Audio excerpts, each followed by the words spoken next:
જય શ્રી કૃષ્ણ। આજે આપણે હંચો હકાલતા શીખવાનું છે કે કેવી રીતના હંચો હકાલવા। મને કમેન્ટમાં હતું કે તમે હંચા હકાલતા શીખવાડો, એટલે હંચો હકાલતા કેવી રીતના શીખવાનું છે હું તમને જો બધા આ અડધા આટાનું છે, આખા આટાનું હંચો। જો આ અડધા આટામાં પહેલાં હું તમને બતાવું એમાં કેવી રીતના કોકડી કેવી રીતના પોરવવાની, પછી કેવી રીતના એમાં ડબ્બી લગાડવાની, કેવી રીતના આપણે પગેથી આપણું હંચો હલાવવાનું, હું બધું તમને સ્ટેપ બાય સ્ટેપ બતાવું કેવી રીતના હલાવવાનું ને કેવી રીતના પગ હલાવવાનું। જો સૌથી પહેલાં આપણે પગ જ હલાવતા શીખવાનું છે। જો આવી રીતના આપણે સૌથી પહેલાં પગ હલાવતા, હંચામાં ક્યાંય આપણે કરવું જ નથી, પહેલાં બે પગ આપણે આમ મૂકીને અને ખાલી પગ જ હલાવવાનું। આવી રીતના 2 દિવસ તમે 1 દિવસ પગ હલાવતા શીખજો। આવી રીતના તમારો હંચો હોય ને એવી રીતના ખાલી પગ હલાવજો। પછી આગળનું સ્ટેપ, આ કોકડી છે, આ કોકડીને આમાં જો આવી રીતના આમાં પોરવીને અને પછી અહીંયાથી જો આ બાજુ જે છે ને અડધું ખુલેલું આમાં પોરવવાનું, પછી આમાં પોરવવાનું, આમાં પોરવીને પછી આમાં પોરવવાનું અને પછી આમાં પોરવીને પછી સોય આવી રીતના ઊંચું લઈને પછી આમાં, પછી જો આમાં સોયમાં એને પોરવી દેવાનું। જો આ સોયમાં પોરવી દીધું, આ પોરવીને અને પછી આ બીજો સ્ટેપ, આમાં જો આ ડબ્બીમાં છે, આ ડબ્બીમાં જો આવી રીતના ડબ્બીમાં કેવી રીતના કોકડી ભરવાની એ હું તમને નેક્સ્ટમાં શીખવાડીશ, કેવી રીતના આમાં કોકડી ભરવાની।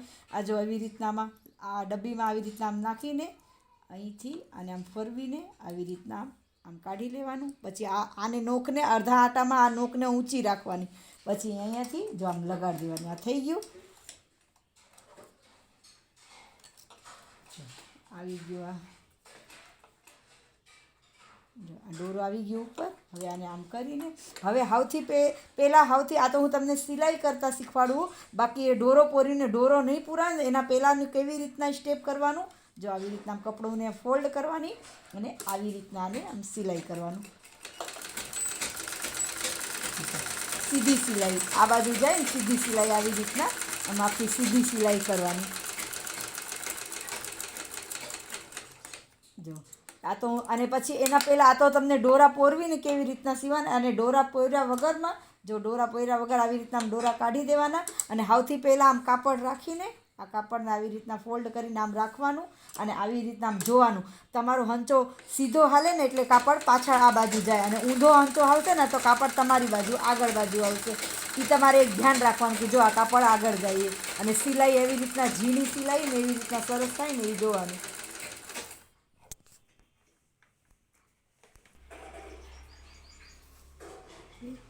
આ જો આ આખા આટાનું હંચો છે, આખામાં એવી રીતના એમાં જે પાછા અડધામાં હતું ને એ આપણે અહીંયાથી બધું પોરવવાનું હતું, અને આખામાં બધું જો અહીંયાથી પોરવવાનું છે।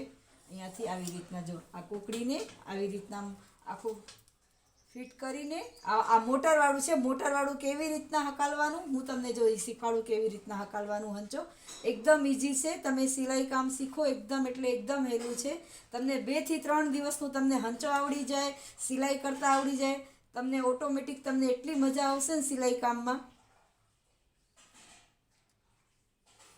જો આવી રીતના આમાં પોરવાનું, પછી આ દોરાને આમ ખેંચીને અહીંયાથી લેવાનું, આ બાજુથી આમ લઈને પછી આમાં નાખવાનું, પછી આમાં કરીને પછી સોયમાં પોરવી દેવાનું।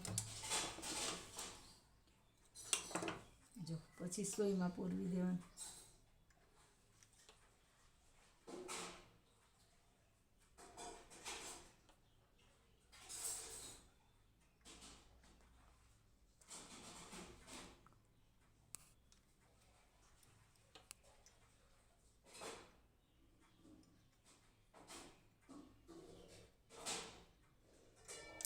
જો અને આમાં આવી રીતના ડબ્બી લગાડવાની। જો આ ડબ્બી છે ને આમાં જે રીતના એમાં લગાડી ને એમાં ઊભી લગાડી અને આ આખા આટામાં આડી લગાડવાની છે। જો આવી રીતના ડબ્બી આમાં નાખીને આ ડબ્બીને આમાં આવી રીતના આમ નાખવાની અને પછી આમ કરીને અને આમ આડી લગાડવાની। આ અડધામાં ઊભી આવે ને આખામાં આવી રીતના આડી આવે, આમ જો આવી રીતના આમ જો બેસી ગઈ। હવે જો આવી ગયો આ દોરો, અને હવે આવી રીતના જ હલાવવાનું। આ મોટરવાળું છે, મોટરમાં કેવી રીતના હલાવવાનું જો આને પહેલાં તમને સીધું આમ જોઈ લ્યો। જો એવી રીતના હલાવવાનું। આમાં જો મોટરમાં જો આ રહ્યું મોટર છે. આ મોટરમાં ખાલી આમાં આપણે અંગૂઠા જ નીચેથી, જો નીચે આપણે આ મોટર છે ને એમાં ખાલી આમ અંગૂઠા ઉપર જ આમ ખાલી આમ પગ જ રાખશો ને, એ પગ જ રાખવાનું, એક અંગૂઠો જ આપણે ખાલી રાખવાનું અને એવી અંગૂઠામાં એવી રીતના જો